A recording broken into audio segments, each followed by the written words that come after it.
بسم اللہ الرحمن الرحیم۔ آج میں جس بیماری کے اوپر آپ سے ڈسکس کروں گا اور اس کے بارے میں اس کی تفصیل اور کچھ اس کے پوائنٹس بتاؤں گا وہ ہے شوگر کی بیماری۔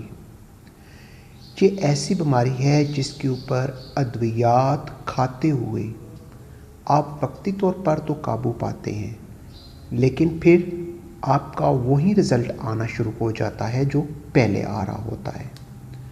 تو اس مرض پر قابو پانے کے لیے ہمیں کچھ ایسی باتیں ہیں جن کو دھیان میں رکھنا چاہیے اور ان پر عمل کرتے ہوئے ہم اچھے طریقے سے اس کو قابو کر سکتے ہیں۔ اس کو قابو کرنے کے لیے ہمیں اپنی غذا جو ہماری ڈائٹ ہے اس کو ہم نے مینٹین رکھنا ہوتا ہے۔ جب وہ مینٹین ہوگی تو ہم آسانی کے ساتھ اس کو پکڑ سکیں گے، اس کے اوپر حاوی ہو سکیں گے اور اس سے چھٹکارا حاصل کر سکیں گے۔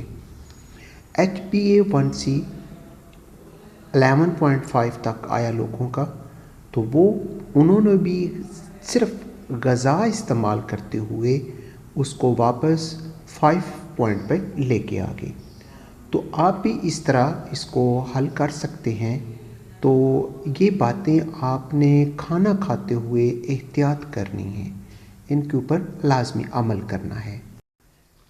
یہ باتیں ایسی باتیں ہیں جو سال ہا سال کے تجربات اور مختلف ادوار میں ریسرچر کے دوران ثابت ہوئیں کہ اگر ایسا کیا جائے تو ہم اس موذی مرض پر قابو پا سکتے ہیں۔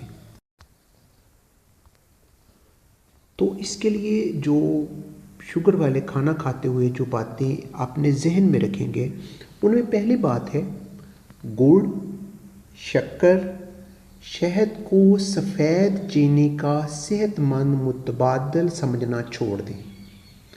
یہ سب فوری شوگر بڑھاتے ہیں کہ اگر بندہ ایک کہتا ہے کہ میں چینی استعمال نہیں کرتا، میں اس کی جگہ گڑ استعمال کر لیتا ہوں، شکر استعمال کر لیتا ہوں، شہد استعمال کر لیتا ہوں، تو مجھ سے اس طرح مسئلہ نہیں بنے گا۔ نہیں، ایسا نہیں ہے۔ یہ بھی فوری طور کے اوپر آپ کی شوگر بڑھاتے ہیں۔ آپ نے اس سے اجتناب کرنا ہے، آپ نے اس سے رک جانا ہے۔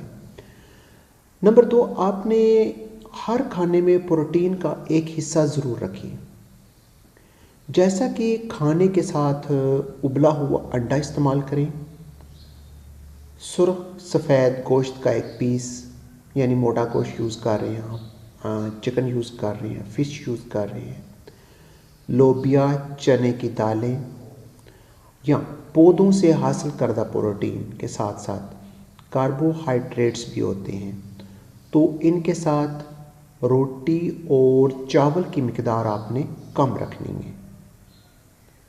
تو کیا ابھی ہمیں دوسرا پوائنٹ کیا ہوا کہ کھانے میں ہم نے پروٹین لازمی استعمال کرنی ہے۔ یہ پروٹین ہمیں انڈے سے بھی ملتی ہے، گوشت سے بھی ملتی ہے، دالیں جیسے لوبیا، چنے، ان سے بھی ملتی ہے۔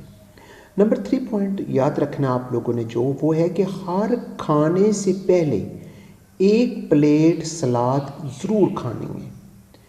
اس سے شوگر لیول فوری خون میں زیادہ نہیں ہوگا، تو آپ کی شوگر مینٹین رہے گی۔ نمبر 4 پوائنٹ آپ نے یاد رکھنا ہے، آپ نے خوراک کو کاؤنٹ کرنا شروع کریں۔ دن بھر آپ نے آتے جاتے چھوٹی موٹی جو چیزیں کھاتے ہیں وہ پورے دن کی مجموعی کیلوریز اور کاربوہائیڈریٹس کی مقدار کو بڑھا دیتی ہے۔ تو آپ نے اپنے خوراک کے اوپر دھیان رکھتے ہیں کہ آپ کھا کیا رہے ہیں۔ نمبر 5 پوائنٹ آپ نے جو اپنے ذہن میں رکھنا ہے وہ یہ ہے کہ اپنی خوراک کے ساتھ ساتھ اپنی واٹر انٹیک کا خیال رکھیں، یعنی کہ پانی زیادہ سے زیادہ پئیں۔ چائے یا کافی پینے سے کچھ دیر بعد اضافی 1 گلاس پانی آپ لوگ ضرور پئیں، کیونکہ چائے کافی دونوں پیشاب آور ہیں، جس سے جسم میں پانی کم ہوتا ہے۔ ایک دن میں زیادہ سے زیادہ 2 بار کافی یا چائے پئیں، اس سے زیادہ نہ پئیں آپ لوگ۔